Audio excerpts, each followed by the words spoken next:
Wake up to reality. এদের কাছে টাকা নেই। হ্যাঁ ভিডিও নিতে পারবেন নাই তো? না ভিডিও নিতে হবে না, ভিডিও নেওয়ার টাকা নিয়েছে, হ্যাঁ। নিয়ে হচ্ছে করে মনে করো যে টাকা ভিডিও নিলেও অসুবিধা নেই।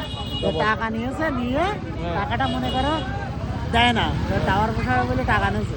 এরকম দুজনের কাছ থেকে করেছে, এনার কাছ থেকে 11,000 আর একজনের কাছ থেকে 80,000 নিয়ে তাই ধরে বেঁধে রেখেছে। আর দেখো গাইস, এই যে বেঁধে রেখেছে এই লোকটা।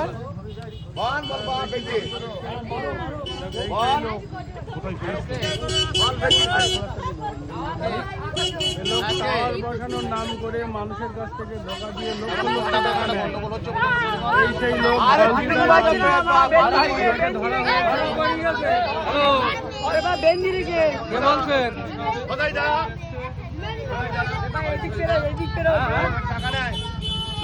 ওভাবে খাচ্ছে